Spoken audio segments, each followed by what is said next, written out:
मेरी बात पे बहुत ज्यादा ध्यान दीजिएगा। Customer relationship management, customer relationship management 3 शब्द से मिलकर बना है, कस्टमर, रिलेशनशिप और सर्विस। आपको पता है फ्रेंड्स कि आज के समय हम किस एनवायरनमेंट में काम करते हैं? कॉम्पिटिटिव। और कॉम्पिटिटिव एनवायरनमेंट में आप इकलौते प्लेयर तो है नहीं, देयर आर मेनी प्लेयर्स। और मार्केट में नए कस्टमर तो बहुत कम आते हैं, एग्जिस्टिंग कस्टमर्स को ही आपको पकड़ के रखना पड़ता है। जो आपके एग्जिस्टिंग कस्टमर्स है वो आपके ही कस्टमर बने रहे, और जो नया कस्टमर बन रहा है वो भी आपके पास आ जाए। मतलब आपको अपने एग्जिस्टिंग कस्टमर्स और पोटेंशियल कस्टमर्स दोनों को आपको मैनेज करना पड़ेगा ताकि वो आपके कस्टमर्स बने। तो कस्टमर रिलेशनशिप मैनेजमेंट ऐसे सॉफ्टवेयर होते हैं, ऐसा मैकेनिज्म होता है जो कंपनी को उसके कस्टमर्स के साथ सही प्रकार से रिलेशंस को मैनेज करने में मदद करता है। मेरी बात ध्यान दीजिएगा, कस्टमर से बहुत सारी चीजें जुड़ी होती हैं। जैसे कस्टमर जो भी ट्रांजेक्शन कर रहा है उसका डेटा, तो हमें क्या करना चाहिए? उसके डेटा को कलेक्ट करना चाहिए, प्रोसेस करना चाहिए, और उसके बेसिस पे हम कस्टमर स्पेसिफिक पॉलिसीज बना सकते हैं। जैसे फॉर एग्जांपल एयरटेल कंपनी पहले क्या करती थी, एयरटेल वाले साहब के मैसेज आया कि सर जी आपके रिक्वायरमेंट को ध्यान में रखते हुए हमने आपके लिए प्लान सजेस्ट किया। अब मेरे जियो ने हालात बदल दिए। तो इसका मतलब क्या हुआ? एयरटेल क्या करती थी, अपने हर एक कस्टमर का डेटा एनालिसिस करती थी और उसके हिसाब से कस्टमर स्पेसिफिक प्लान बनाती थी और अपने कस्टमर को रिकमेंड करती थी। एग्री करती थी? तो देखिए ये सारा का सारा काम आप कैसे करेंगे? पहले ये काम अलग अलग डिपार्टमेंट अलग अलग सेक्शंस में होता था, बट अब ये काम कंपनी एक इंडिविजुअल सिस्टम के थ्रू करेगी, जिसे आप क्या नाम देंगे? Customer relationship management. मेरी बात पे फ्रेंड्स बहुत ज्यादा ध्यान दीजिएगा। एक छोटी सी आपको कहानी बताता हूँ। एक कंपनी जिसका नाम स्टारबक्स, कॉफी बनाती। जैसे फॉर एग्जांपल मैकडी जो कि बर्गर एक्सेट्रा से, Starbucks is famous for coffee. Starbucks ने एक बार देखा यार हमारे स्टोर्स में मतलब कस्टमर्स की विजिट कम हो रही है, फुटफॉल कम हो रहा है, कम लोग अब हमारे स्टोर्स में विजिट करते हैं, लोगों ने कॉफी पीनी छोड़ दी, कॉफी तो नहीं पीते। तो इसका मतलब अब कॉफी तो पीते हैं बट हमारे पास नहीं आ रही, we are something missing, we are lacking something, agree करते हैं। तो स्टारबक्स ने अपने सीआरएम के थ्रू पता किया कि सर जी कस्टमर हमारे पास क्यों विजिट नहीं कर रहा। उसका सबसे बड़ा कारण है कनेक्टिविटी। मतलब मीनिंग क्या होगा इसका? जैसे फॉर एग्जांपल लेट्स से मुझे कॉफी पीनी और मैं अपने कंप्यूटर में, मैं अपने लैपटॉप में, अपने फोन में काम कर रहा हूँ। अब मैं सोचूंगा यार मैं स्टारबक्स जाऊँ, वहाँ पे मेरे ऑफिस में तो वाईफाई है, स्टारबक्स में वाईफाई नहीं है, मैं वहाँ पे गया तो जब तक मैं वहाँ पे बैठ के कॉफी पीऊंगा तब तक मेरा काम पेंडिंग रहेगा। एग्री करते हैं? और मैं क्या करता हूँ, मेरे पास छोड़ो यार ऑफिस की कॉफी पी लो, एटलीस्ट कम से कम मेरे पास वाईफाई तो मैं अपना काम तो कर सकूंगा।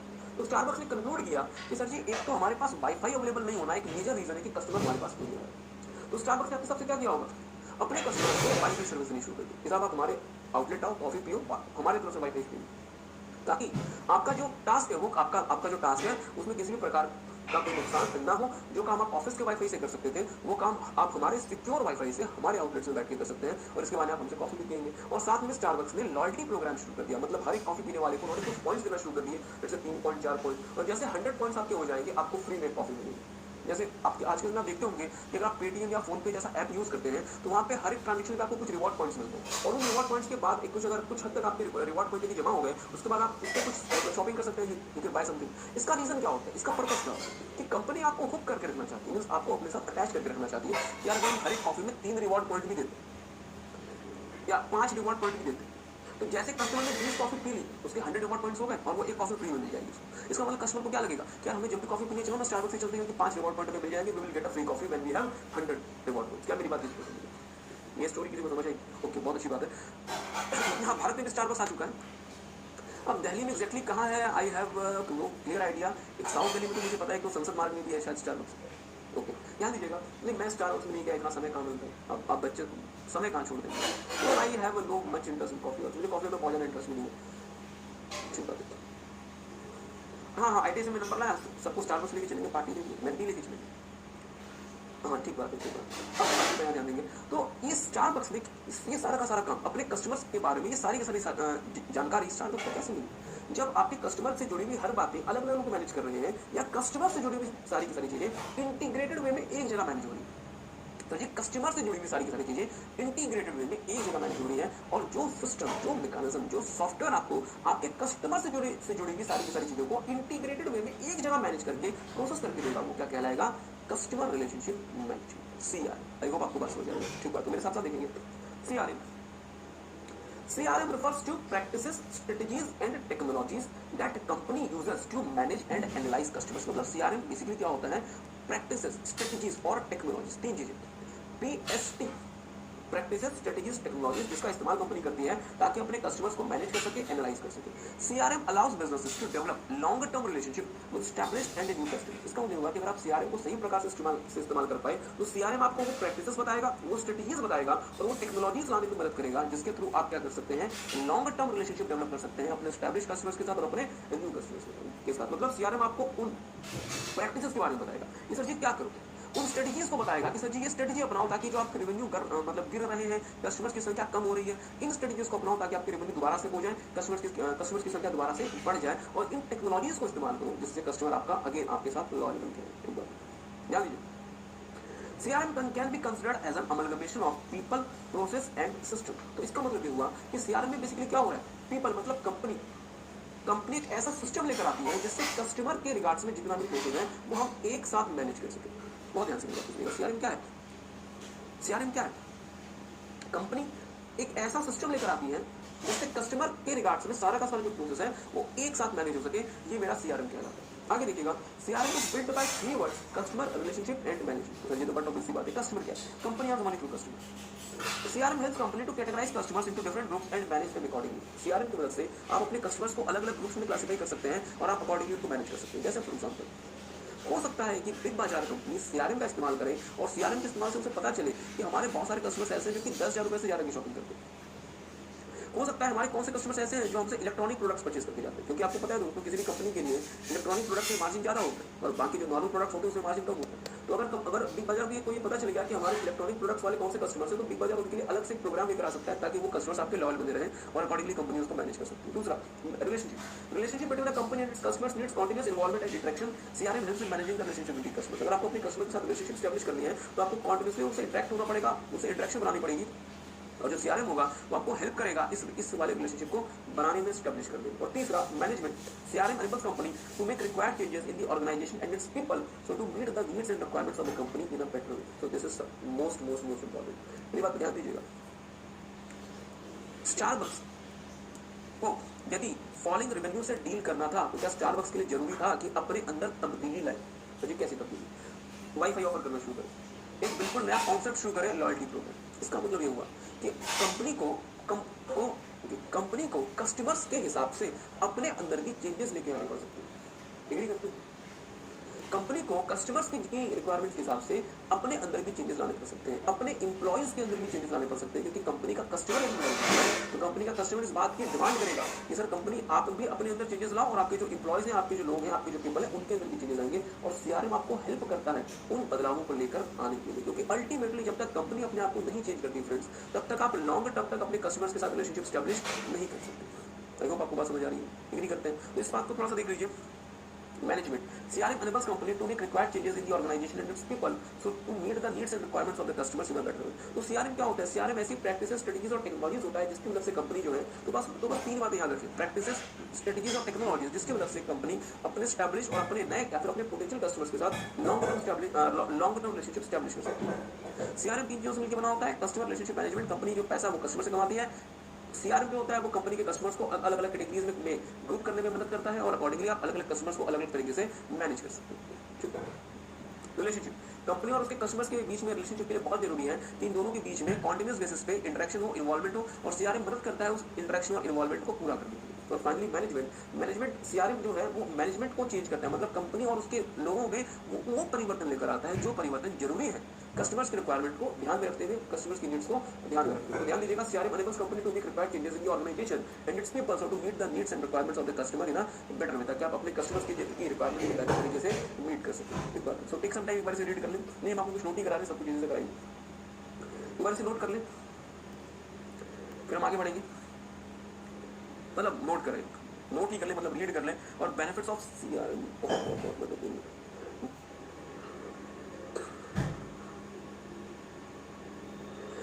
आगे देखिएगा, CRM helps enterprise to serve the customers in a better and more effective. तो सीआरएम की मदद से जो कंपनी है वो अपने कस्टमर्स को ज्यादा एफिशिएंट, ज्यादा इफेक्टिव तरीके से और ज्यादा बेहतर तरीके से सर्व कर सकती है। ठीक बात। देखिएगा benefits of CRM. Business communities benefited by adopting CRM process as follows. मतलब जो बिजनेस की जो बिजनेस कम्युनिटी है उनको क्या बेनिफिट हुआ सीआरएम को अडॉप्ट करने से? पहला, helps in raising a more market oriented enterprise. ध्यान दीजिए, helps in raising a more market oriented enterprise. बहुत ध्यान से मेरी बात कीजिएगा। Helps in raising a more market oriented enterprise. बहुत ध्यान से देखिएगा डियर, नोकिया बहुत बड़ी कंपनी हुआ करती थी और अब नहीं, अब तो खैर नोकिया दोबारा से एंड्रॉइड में आ गई। जब नोकिया अपने सिम्बियन फोन बेचा करती थी, जब नोकिया अपने सिम्बियन फोन बेचा करती थी और सैमसंग जैसी कंपनी गीगाहर्ट्ज प्रोसेसर में पहुंच गई थी और नोकिया 246 मेगाहर्ट्ज के प्रोसेसर में पहुंच गई, तो मुझे बताएं क्या नोकिया मार्केट ओरिएंटेड थी या नोकिया अपनी ही दुनिया में कोई नहीं? सोच के बताएंगे। कर से ठीक बात है। या क्रेक एंड्रॉइड जब नया नया आया था, आप लोग तो बहुत छोटे थे उस समय, मुझे अच्छे से याद है। एंड्रॉइड जब नया नया आया था उस समय शायद एंड्रॉइड 3 या एंड्रॉइड 4 चल रहा था, तो सैमसंग जैसी कंपनी फुली टच स्क्रीन के साथ 5.5-6 इंच की स्क्रीन तक पहुंच गई थी और 4 गीगाहर्ट्ज के प्रोसेसर यूज कर रही है, मतलब 1.2 गीगाहर्ट्ज के double core quad core processor. और नोकिया कंपनी ध्यान दीजिएगा, नोकिया कंपनी 246 मेगाहर्ट्ज के प्रोसेसर पे खुश थी। और दो प्रकार की मतलब स्क्रीन होती है टच स्क्रीन, एक होती है कैपेसिटिव, एक होती है रेसिस्टिव। हम इसके डिटेल में ना जाए कैपेसिटिव क्या होती है, रेसिस्टिव क्या होती है। कैपेसिटिव स्क्रीन जो होती है वो ज्यादा एडवांस टेक्नोलॉजी होती है। सैमसंग पहुंच गई थी कैपेसिटिव स्क्रीन में और नोकिया लगी हुई थी रेसिस्टिव स्क्रीन में। मुझे बताएं नोकिया को क्या मार्केट समझ आ रहा था या नोकिया अपनी ही दुनिया में खोई नहीं थी? सर जी नोकिया अपनी दुनिया में खोई नहीं थी, उसको मार्केट में क्या चल रहा है, कस्टमर्स की क्या रिक्वायरमेंट है, कस्टमर कैसा फोन परचेज करना चाहता है, इसे कोई नहीं जानता, ये अपनी दुनिया में खोई नहीं। आपको जान के हैरानी होगी, नोकिया के सबसे महंगे स्मार्टफोन जो कि नोकिया के आते थे, एन सीरीज, ई सीरीज, उसमें एक ढंग का पीडीएफ रीडर नहीं था, एक ढंग का ऑफिस डॉक्यूमेंट रीडर नहीं था। और सैमसंग में भरमार लगी हुई थी एंड्रॉइड में एक से एक पीडीएफ रीडर्स थे और ऑफिस एडिटर्स थे। जैसे अगर आपको कोई एमएस वर्ड की फाइल एडिट करनी है तो नोकिया में आप नहीं कर सकते, बट आप सैमसंग में कर सकते हो। पीडीएफ रीड नहीं कर सकते थे आप मतलब आपका एक्सपेंसिव फोन ऑफ नोकिया में, और अगर आप रीड करते भी तो बहुत लिमिटेड व्यू आपको मिलता था, बट सैमसंग में आप पूरा का पूरा पीडीएफ रीड करके एडिट कर सकते हो। तो मुझे बताएं क्या नोकिया को मार्केट समझ आ रहा था कि मार्केट कहाँ जा रहा है? नहीं सर, नोकिया अपनी धुन में कोई नहीं करते। तो अगर आप सीआरएम यूज करेंगे ढंग से तो आप ज्यादा मार्केट ओरिएंटेड होंगे, आपको समझ आएगा कि मार्केट क्या चाहता है और हम कहाँ खोलेंगे। एक बात है। दूसरा, provides a single integrated view of customer. This is very very very important. Customer से जुड़ी हुई बहुत सारी चीजें होती है, पर उन सारी की सारी चीजों को अलग अलग करना पॉसिबल नहीं है। अगर आप सीआरएम यूज करेंगे तो वो सारी की सारी चीजें एक इंटीग्रेटेड मैनर में आपके पास अवेलेबल रहेंगी, उपलब्ध रहेंगी, जिसको आप आसानी से यूज कर सकते हैं। तीसरा, स्मूदन द प्रोसेस। बहुत ध्यान दीजिएगा, smoothen the process to capture, consolidate and analyse data from existing and potential customer. आपको अपने एग्जिस्टिंग कस्टमर्स और आपको अपने पोटेंशियल कस्टमर्स के लिए भी डेटा को कैप्चर करना होता है, कंसोलिडेट करना होता है और एनालाइज करना होता है, ताकि आप अकॉर्डिंगली क्या कर सके, उनके लिए पॉलिसीज बना सके, उनके लिए अलग अलग स्कीम्स लेके आ सके। तो ये सब काम अलग अलग नहीं करना, आपको सारा का सारा काम आपको एक जगह करना है। और सीआरएम क्या करेगा, इन सारे काम को करने के लिए, कैप्चर करने के लिए, कंसोलिडेट करने के लिए और एनालाइज करने के लिए जो सीआरएम है, इस पूरे के पूरे प्रोसेस को सीआरएम स्मूथ कर देगा, ताकि आप आसानी से इसे कैप्चर कर सके, कंसोलिडेट कर सके और एनालाइज कर सके अपने एग्जिस्टिंग कस्टमर और अपने पोटेंशियल कस्टमर का डेटा। चौथा, allows business to develop long term relationship with established new customers. बड़ा दूसरी बात है। पांचवा, helps in getting customer loyalty. अगर आप इतना कुछ करेंगे तो कस्टमर की लॉयल्टी गेन करेंगे। छठा, helps entity to handle the business challenges like declining revenue, declining profit margin, benefits forward due to lost customers etcetera. तो अगर कोई बिजनेस यदि प्रॉफिट की कमी से परेशान है, रेवेन्यू की कमी होने से परेशान है, कस्टमर्स की नाराजगी झेल रहा है, तो उस कंपनी को कहां चले जाना चाहिए?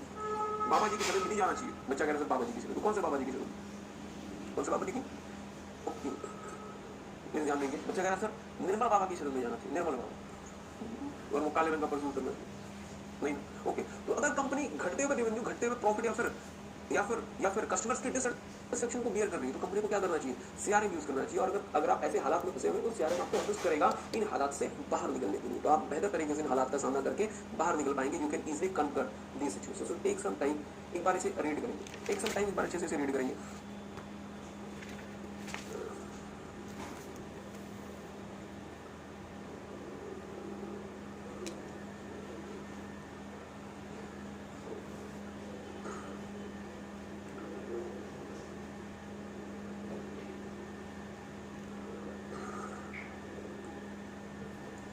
हाँ, इसको याद रखने का हम आपके साथ एक छोटी सी कहानी भी शेयर करेंगे इसे याद रखने के लिए, बट पहले से एक बार इसे रीड तो करें। Take some time. सारे बच्चे जो यहाँ पे हैं और जो वीडियो के थ्रू देख रहे हैं, सारे बच्चे एक बार अच्छे से इसे पढ़ें। और मैं तो कहता हूँ इसे क्या पूरा पूरा सीआरएम पढ़े, पूरा पूरा सीआरएम एक बार दोबारा से पढ़ें।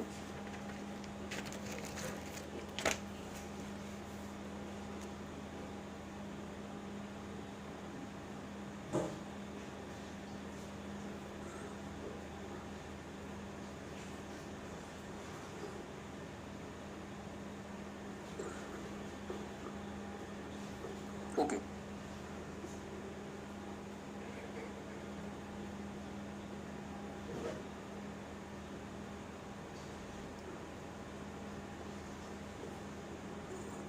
ध्यान देंगे, बहुत ध्यान से मेरी बात को सुनेंगे, कहानी समझिए कि कहानी सुने, सीआरएम के बेनिफिट्स को इनकॉर्पोरेट करते हुए कहानी। एक कंपनी थी जो कि घटते रेवेन्यू, घटते प्रॉफिट मार्जिन और घटते कस्टमर से परेशान थी। एक कंपनी थी जो कि घटते रेवेन्यू, घटते प्रॉफिट मार्जिन और घटते कस्टमर बेस से परेशान थी।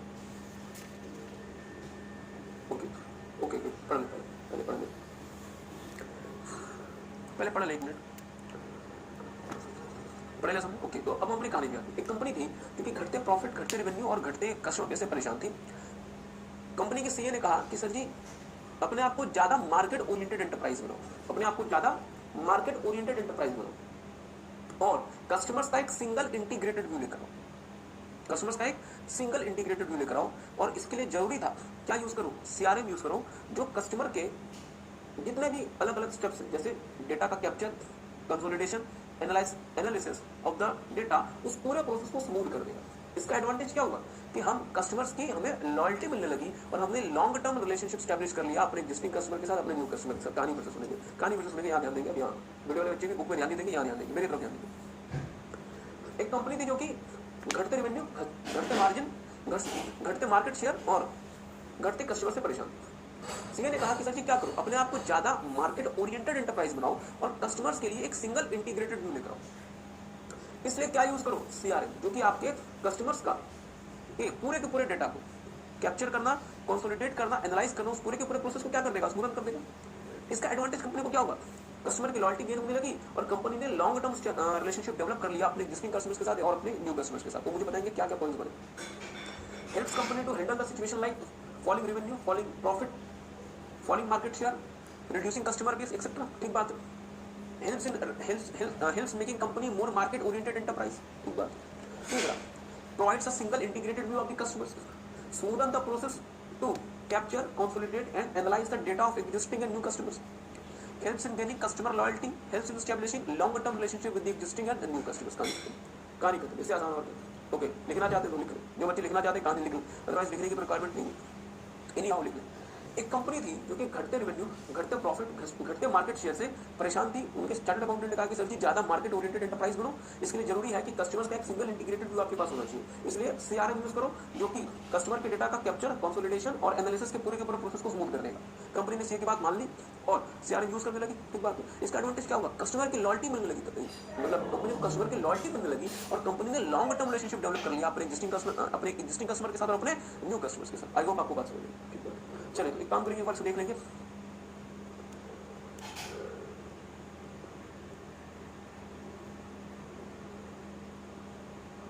ओके, मेरी बात पे फ्रेंड्स बहुत ज्यादा ध्यान दीजिएगा। आपने इसके पहले ईआरपी देखा, आपको पता है ईआरपी में कितने स्टेजेस थे, 10 क्या क्या। आपको बिजनेस मिल गया, उसके लिए आप क्या करेंगे, सबसे पहला इन्वेंट्री कंट्रोल करने के लिए ABC analysis, EOP district, MRP मतलब material requirement planning, manufacturing requirement planning, MRP 2 demand of liquid, distribution resource planning या फिर डिस्ट्रीब्यूशन रिक्वायरमेंट प्लानिंग, कंपनी बड़ी होने लगी, एंटरप्राइज रिसोर्स प्लानिंग, पैसा आने लगा, मनी रिसोर्स प्लानिंग, इसको एमआरपी 3 या ईआरपी 2 भी कहते हैं, और फाइनली ईआईएस। सीआरएम के पॉइंट्स कैसे याद रखेंगे, कंपनी घटते रेवेन्यू से परेशान है, help the company to handle the situation like falling revenue, falling market share, falling profitability, reducing customer base. ठीक बात। Helps okay makes the company more market oriented enterprise, provides a single integrated view of the customers, smoothen the process to capture, consolidate and analyze the data of existing and new customers, helps in getting customer loyalty और finally helps in developing long lasting relationship with the existing and new customers। तो कहानी आप लोग याद रखेंगे। चलिए बहुत अच्छा, अब हम आगे आपके साथ थोड़ा सा मूव करेंगे। हाँ, आगे मूव करने से पहले बात थोड़ा ध्यान दीजिएगा, मुझे बताएंगे आज के समय जो कंपटीशन का लेवल है, क्या पहले भी कंपटीशन का इतना ही लेवल था, आज के समय कंपटीशन का लेवल बढ़ गया, सोच के होता है। सर जी ज्यादा पीछे नहीं जाता, आज से 8-10 साल पहले चले जाए, सेलफोन अगर आपको खरीदना होता था तो एक ही ऑप्शन था नोकिया। बात की बात करते हैं, एक ही ऑप्शन था नोकिया। बहुत रेयर लोग सैमसंग की परचेस कर लेते थे और जो थोड़े से एक्स्ट्राऑर्डिनरी होते थे वो चाइनीज खरीद लिया करते थे। हमारे दिल्ली में एक जगह है जिसका नाम है करोल बाग फेमस था चाइनीज, बट बहुत कम लोग ऐसे होते थे जो कि चाइनीज खरीदते थे। 90% लोग परचेस किया करते थे नोकिया, 3-4% लोग सैमसंग, 3-4% लोग चाइनीज को, आधा पौना % लोग ब्लैकबेरी लिया करते थे। इसके अलावा जिस दिन एप्पल ने आईफोन लॉन्च कर दिया और जिस दिन गूगल ने एंड्रॉइड लॉन्च कर दिया और कहा कि सर जी एंड्रॉइड फ्री में मिलेगा, जिसको यूज करना करो, उस दिन ये पूरा लैंडस्केप पूरी तरीके से चेंज हो गया और नोकिया दूर तक मार्केट से गायब। इस competition is increasing in such as notes. मेरी बात ध्यान दीजिएगा, पहले के समय में आज से 12-14 साल पहले एक ईआरपी काफी होता था, अलग से एससीएम नहीं होता। अलग से सीआरएम और अलग से एससीएम की बात ध्यान दीजिएगा, थोड़ा सा मेरी बात ध्यान दीजिएगा। देखिए फ्रेंड्स, आज के समय एससीएम, हमने आपके साथ एससीएम नहीं देखा, अभी देखेंगे ईआरपी और सीआरएम, तीन अलग अलग कंपोनेंट्स बनते हैं और तीन अलग अलग सिस्टम की तरह से इस्तेमाल होते हैं। बट आज से 15 से 20 साल पहले तक ये सिर्फ ईआरपी था। एससीएम मेरे सप्लायर से डील करता है, सीआरएम मेरे कस्टमर से डील करता है और ईआरपी मेरी कंपनी के बिलिंग मुझे स्ट्रॉन्ग बनाता है। मतलब मैं इसलिए क्या करता हूँ, कस्टमर मतलब सप्लायर से मटेरियल लेता हूँ, प्रोसेस करता हूँ, कस्टमर को सेल करता हूँ। तो सप्लायर के काम को कौन मैनेज करता है? एससीएम। मेरी अपनी कंपनी के बिलिंग मुझे कौन मैनेज करता है? ईआरपी। और कस्टमर से मुझे कौन डील करता है? सीआरएम। देखो आप पास करिए, तो आज के समय एससीएम, ईआरपी और सीआरएम तीन अलग अलग कंपोनेंट्स में डिवाइड हो गए और कंपनी आज के समय तीन अलग अलग सिस्टम यूज करती है instead of a single ERP. But इसी जमाने में ये ईआरपी में ही इंक्लूडेड थे, मतलब जो ईआरपी जो था आपका, उसके सप्लाई, उसके थ्रू सप्लायर को भी मैनेज कर लेते थे, उसके थ्रू आप अपने कस्टमर को भी मैनेज कर लेते थे।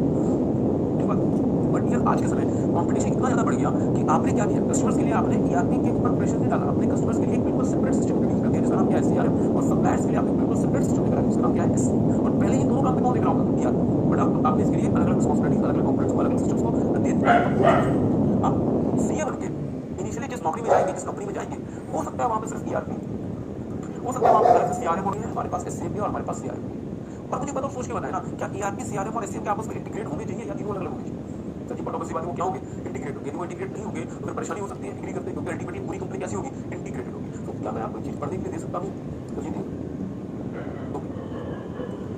एक काम कीजिएगा, रिलेशनशिप बिटवीन ईआरपी, सीआरएम और एससीएम को पढ़िएगा, सिर्फ इस बात को ध्यान में रखते हुए कि मेरा एससीएम होता है वो सप्लायर से मेरे रिलेशनशिप को स्ट्रॉन्ग करने में मदद करता है। एक समटाइम एक बार से रीड करें। हाँ सारे बच्चे एक बार ध्यान दीजिएगा, कोई भी कंपनी क्या होती है इसकी। अब लेट्स से मैं कंपनी हूँ, मैं क्या करता हूँ,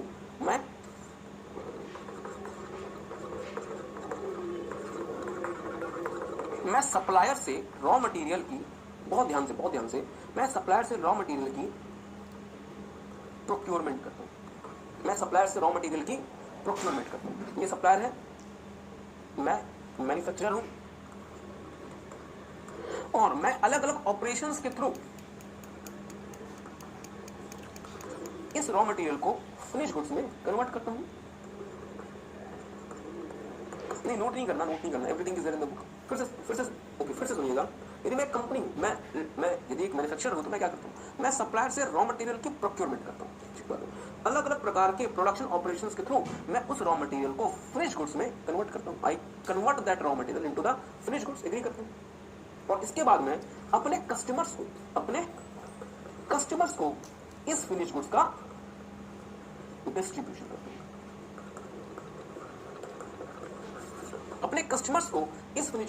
डिस्ट्रीब्यूशन करता हूँ। इसका मतलब क्या हुआ कि कोई भी कंपनी, मैन्युफैक्चरर अपने सप्लायर और कस्टमर के साथ लिंक होकर, जितना ज्यादा लिंक होकर काम करेगा उतना ज्यादा बेहतर तरीके से वो डील कर सकता है। मैन्युफैक्चरर को अपने सप्लायर और अपने कस्टमर के साथ पूरी तरीके से लिंक होकर काम करना पड़ेगा। इसी को हम नाम देते हैं सप्लाई चेन। ध्यान दीजिएगा, इसी को नाम देते हैं सप्लाई चेन। सप्लाई चेन क्या होती है? लिंकेज। सप्लाई चेन क्या होती है? लिंकेज। किसके बीच में? सप्लाई चेन होती है डियर लिंकेज। किसके बीच में? सप्लायर, मैन्युफैक्चरर और कस्टमर के बीच में।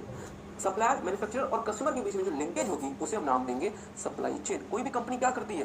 Procurement of raw material from the supplier, operations in raw material and finally distribution of raw material. मेरी बात पर ध्यान दीजिएगा, मुझे तीन काम करने हैं, प्रोक्योरमेंट, ऑपरेशंस एंड डिस्ट्रीब्यूशन। तो ये तीनों चीजें मैं अलग अलग से करूं या एक साथ इंटीग्रेट करके करूं? सही मतलब समझिए। मतलब ये होगा कि जब मैं गुड्स का डिस्ट्रीब्यूशन कर रहा हूं तो मुझे क्या पता होना चाहिए कि मैं कितना डिस्ट्रीब्यूट करूं, उसी हिसाब से फिर मैं प्रोक्योरमेंट करूं, उसी के हिसाब से फिर मैं ऑपरेशन करूं। अगर मैं गुड्स का ऑपरेशन कर रहा हूं तो मुझे पता होना चाहिए कि मुझे कितना डिस्ट्रीब्यूट करना है, मैं उसके अकॉर्डिंग ऑपरेशन करूं और उसी के अकॉर्डिंग मैं प्रोक्योरमेंट करूं। अगर मुझे प्रोक्योरमेंट करना है तो मुझे पता होना चाहिए कि मुझे कितना अल्टीमेटली डिस्ट्रीब्यूट करना है। लेट्स से मैंने इस चीज को देखा ही नहीं कि मुझे कितना डिस्ट्रीब्यूट करना है, मैंने अपनी मर्जी से प्रोक्योरमेंट कर लिया। मैंने बहुत सारी क्वांटिटी परचेज कर ली और मुझे पता चला कि मुझे तो उतना डिस्ट्रीब्यूट ही नहीं करना था। क्या मेरे लिए बहुत ज्यादा वेस्टेज नहीं हो जाएगा? कभी बहुत ज्यादा वेस्टेज हो जाएगा। मुझे बताएं, आपने बहुत कॉमनली किसी ना किसी स्वीट शॉप से आपका पाला पड़ा होगा, मिठाई की दुकान से। तो मिठाई की दुकान वाला जो मालिक होता है वो क्या अपनी मर्जी से गुड्स बना लेता है या उसे पहले डिमांड फोरकास्ट उसके पहले वो डिमांड की फोरकास्ट करता है, मतलब वो डिस्ट्रीब्यूशन का फोरकास्ट करता है, उसी के हिसाब से वो रॉ मटेरियल परचेज करता है और उसकी ऑपरेशन करता है। मतलब हमें क्या करना पड़ेगा? प्रोक्योरमेंट, ऑपरेशन और डिस्ट्रीब्यूशन के फंक्शन को आपस में इंटीग्रेट करना पड़ेगा। आई होप आपको बात समझ आ रही है। तो यही हमारे कहलाते हैं चार components of supply chain management. But इसमें जाने से पहले हम आपको सिर्फ ये बता रहे हैं कि जो सप्लाई ओके, तो हम आपको सिर्फ ये बता रहे हैं कि जो सप्लाई चेन होती है, जो सप्लाई चेन होती है वो 3 लोगों के बीच का लिंकेज होती है। बहुत ध्यान से, जो सप्लाई चेन होती है वो 3 लोगों के बीच का लिंकेज होती है। सर जी कौन कौन से 3 लोग? सप्लायर, मैन्युफैक्चरर और फाइनली कस्टमर। तो सर अगर ये 3 लोगों के बीच का लिंकेज है तो इसका मतलब ये 3 काम को आपस में लिंक करेगी। क्या क्या? प्रोक्योरमेंट, ऑपरेशंस और फाइनली कस्टमर को डिस्ट्रीब्यूशन। इसका मतलब ये हुआ कि सप्लाई चेन मैनेजमेंट 3 चीजों को आपस में लिंक करेगी, procurement, operations and distribution. Means link करेगी मींस आपस में इंटीग्रेट करेगी। क्या मेरी बात समझ पाए? बहुत ध्यान से मेरी बात को सुनिएगा। ये कहलाती है सप्लाई चेन, और एक चीज होती है जो कहलाती है सप्लाई चेन मैनेजमेंट।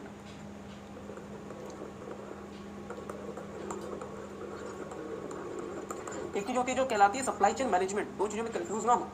एक चीज होती है जो कहलाती है सप्लाई चेन। सप्लाई चेन क्या होती है?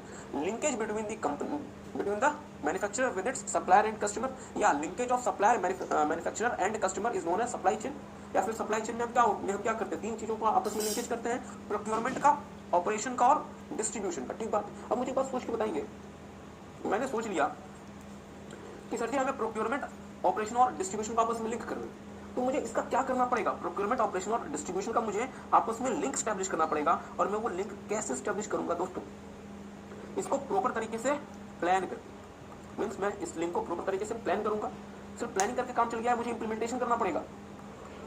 इंप्लीमेंटेशन करना पड़ेगा और फाइनली मुझे अगर कोई इशू आए तो मुझे उसे कंट्रोल करना पड़ेगा। बहुत ध्यान से मेरी बात को सुनिएगा, मुझे उसे कंट्रोल करना पड़ेगा। बहुत ध्यान से मेरी बात को सुनिएगा। देयर आर 2 डिफरेंट थिंग्स, 2 अलग अलग चीजें। एक कहलाती है सप्लाई चेन, एक कहलाता है सप्लाई चेन मैनेजमेंट। सप्लाई मतलब 3 चीजों का linkage, procurement, operation, distribution. But इस प्रोक्योरमेंट, ऑपरेशन और डिस्ट्रीब्यूशन की प्रक्रिया को प्लान करना पड़ेगा। प्लानिंग के बाद इसे इंप्लीमेंट करना पड़ेगा और इंप्लीमेंट करने के बाद इसे कंट्रोल करना पड़ेगा। तो सर जी प्रोक्योरमेंट, ऑपरेशन और डिस्ट्रीब्यूशन की प्रक्रिया को प्लान करना, इंप्लीमेंट करना और उसे कंट्रोल करने की जो प्रक्रिया होगी वो कहलाएगी सप्लाई चेन मैनेजमेंट। बहुत ध्यान से मेरी बात को सुनिएगा, कंफ्यूज ना हो जाए। सप्लाई चेन 3 एक्टिविटीज को लिंक करने का, क्या? प्रोक्योरमेंट, ऑपरेशन और डिस्ट्रीब्यूशन। प्रोक्योरमेंट कैसे? मुझे पता है ना, एक कंपनी, एक मैन्युफैक्चरर क्या करता है? सप्लायर से रॉ मटेरियल की प्रोक्योरमेंट करता है, उस रॉ मटेरियल में तरह तरह के प्रोडक्शन ऑपरेशन करता है और फाइनली उसे फिनिश गुड्स बना के अपने कस्टमर को डिस्ट्रीब्यूट करता है। पर सर जी इस तीनों काम को क्या प्रॉपर तरीके से प्लान करना पड़ेगा, या मैं एडहॉक बेसिस पे प्रोक्योरमेंट करूं, एडहॉक बेसिस पे ऑपरेशन करूं, एडहॉक बेसिस पे डिस्ट्रीब्यूशन करूं? नहीं सर, प्लान करना पड़ेगा। प्लान करके कहानी खत्म, या इंप्लीमेंट भी करूं, इंप्लीमेंट भी करूं। बहुत बार क्या होता है कि हमने प्लानिंग कर लिया, हमें लगा कि काम खत्म हो गया। पर sir ji planning is the very first step. जब तक आप उसे इंप्लीमेंट नहीं करेंगे, planning won't serve any purpose. नहीं करते तो प्लानिंग तो कर ली, अब उसे क्या कर दो? इंप्लीमेंट। और इंप्लीमेंट करने के बाद उसे कंट्रोल करो। तो वो मैकेनिज्म, वो सिस्टम जो सप्लाई चेन की एक्टिविटीज को प्लान करेगा, प्लानिंग, इंप्लीमेंट करेगा और फर्दर उसे कंट्रोल करेगा, इसे क्या नाम देंगे?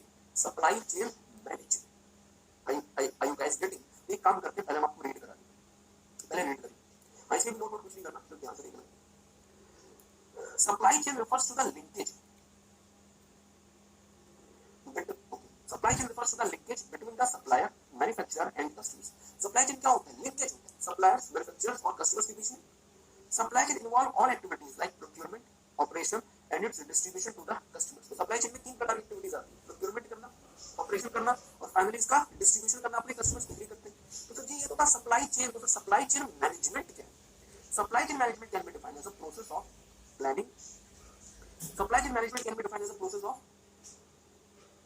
planning, implementing and controlling, process of planning, implementing and controlling the operations of supply chain। मतलब सप्लाई चेन के ऑपरेशंस में प्रोक्योरमेंट, ऑपरेशन और डिस्ट्रीब्यूशन को प्लान करना, इंप्लीमेंट करना और कंट्रोल करना, इसे क्या नाम देंगे? Supply chain management. क्या किसी को बात समझ आई? एमसीक्यू में ये भी पूछना सकता है कि supply chain management supply chain activities का क्या क्या करता है? प्लानिंग भी करता है, इंप्लीमेंटेशन भी करता है, कंट्रोल भी करता है। लेट्स से इशू चौथा पॉइंट डाल दे, अकाउंटिंग। तो अकाउंटिंग कर रहा है, नहीं कर रहा है? ध्यान दीजिएगा, एमसीक्यू में क्वेश्चन आ सकता है कि supply chain management supply chain activities का क्या क्या नहीं करता। पहला ऑप्शन प्लानिंग, क्या प्लानिंग करता है? जोर से बोलेंगे, हाँ प्लानिंग। दूसरा इंप्लीमेंटेशन, क्या इंप्लीमेंटेशन भी करता है? हाँ इंप्लीमेंटेशन भी करता है। कंट्रोलिंग, क्या कंट्रोलिंग भी करता है? क्या कंट्रोलिंग भी करता है। चौथा में डाल देता हूँ अकाउंटिंग, क्या अकाउंटिंग भी करता है? नहीं। पांचवा में डाल देता हूँ ऑडिटिंग, क्या ऑडिटिंग भी करता है? नहीं। तो आपको 3 बातें ध्यान रखनी, क्या क्या? Planning, implementation, controlling of the operations of supply chain। ये क्या कहलाएगा? Supply chain management. इसका मतलब क्या हुआ? सप्लाई चेन का स्कोप ब्रॉड है, सप्लाई चेन मैनेजमेंट का स्कोप ब्रॉड है, सप्लाई चेन मैनेजमेंट का स्कोप ब्रॉड है। अगर आप यहाँ पे छोटी सी फोटो बना लें, याद रखने के लिए चाहे भी छोटी सी फोटो बना लें, ज्यादा स्पेस चाहिए तो अगले बाकी पास कॉपी उसमें बना लें, इस तरीके से फोटो बना लें। ओके, फिर से देखिएगा, एक काम करेंगे, फोटो बनाएंगे मेरे साथ साथ। प्रोक्योरमेंट, ऑपरेशन और कंट्रोल, सॉरी हाँ मुझे भी छुट्टी चाहिए, सही कह रहे। Procurement, operation and distribution. ये नहीं कि मुझे बता दें सर आगे डिस्ट्रीब्यूशन होगा, बच्चा कह रहा है छुट्टी पे चलेगा, हॉलीडे पे चलेगा, अगर मैं हॉलीडे पे चलाएगा फिर आपको कौन पढ़ाएगा? ओके, ध्यान दीजिएगा। तो इन तीनों को आपस में जो लिंक करता है, प्रोक्योरमेंट को, डिस्ट्रीब्यूशन को और ऑपरेशन, इसे क्या नाम देंगे? Supply chain. ठीक है, प्रोक्योरमेंट को, डिस्ट्रीब्यूशन को और ऑपरेशन को आपस में लिंक करेगा, उसे क्या नाम देंगे? Supply chain. पर सर जी इससे काम नहीं चलेगा, इस सप्लाई चेन का हमें क्या करना पड़ेगा? प्लानिंग। इसका हमें क्या करना पड़ेगा? इम्प्लीमेंटेशन।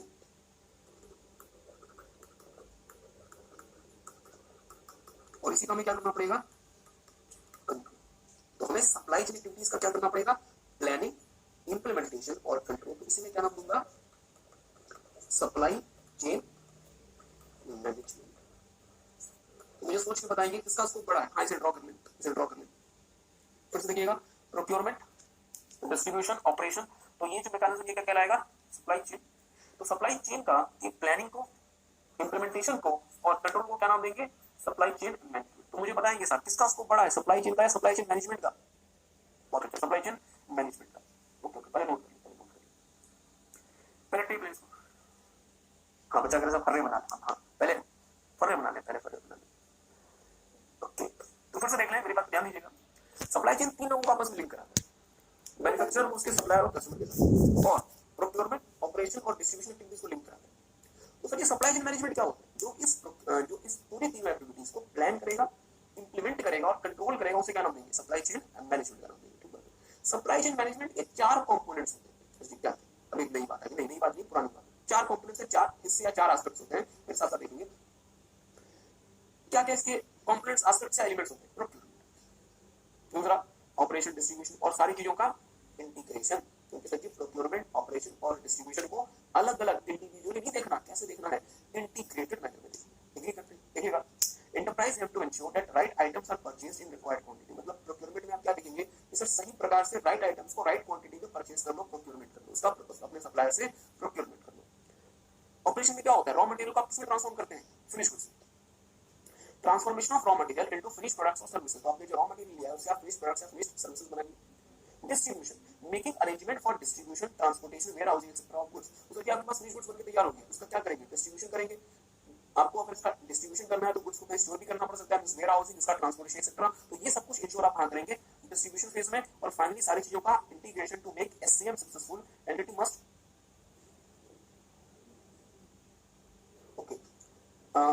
एंटिटी मस्ट, यहां लिखेंगे ensure, ensure the entity must ensure the, यहाँ लिखेंगे entity must ensure the integration of everything from the start to the end। मतलब ये हुआ कि अगर आप सप्लाई चेन मैनेजमेंट को सफल बनाना चाहते हैं तो सर जी प्रोक्योरमेंट को एड हॉक बेसिस पे मत करना, ऑपरेशन और डिस्ट्रीब्यूशन के पॉइंट ऑफ व्यू से करना, ऑपरेशन को प्रोक्योरमेंट और डिस्ट्रीब्यूशन के पॉइंट ऑफ व्यू से करना, और डिस्ट्रीब्यूशन को भी प्रोक्योरमेंट और ऑपरेशन के पॉइंट ऑफ व्यू से करना। मतलब तीनों कामों को मिला के चलना। जैसे फॉर एग्जांपल आप लोग जब अपने एग्जाम के लिए प्रिपरेशन करते हैं तो क्या सातों सब्जेक्ट जो आपके इंटर लेवल पे हैं, क्या सातों सब्जेक्ट को ध्यान में रख के चलते हैं या सिर्फ और सिर्फ आईटीज़म को ध्यान में रख के चलते हैं? ओके, बच्चा अगर आईटीज़म को तो ध्यान में नहीं, ये नहीं हो। आई होप कि आप अब यहाँ पे अगर पहुंच गए, हमारे पास पहुंच गए क्लास लेने के लिए, तो एटलीस्ट अब तो आईटीज़म को ध्यान में रखेंगे। तो फिर से सातों सब्जेक्ट को ध्यान में रख के चलते हैं या सिर्फ एक सब्जेक्ट को ध्यान में रख के चलते हैं? तो सातों सब्जेक्ट का इंटीग्रेशन कराते हैं।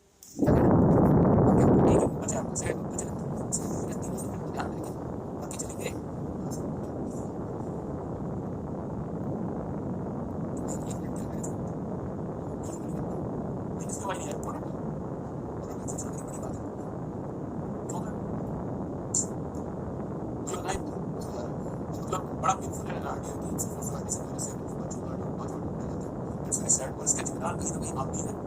और सर आपको इसके बारे में जो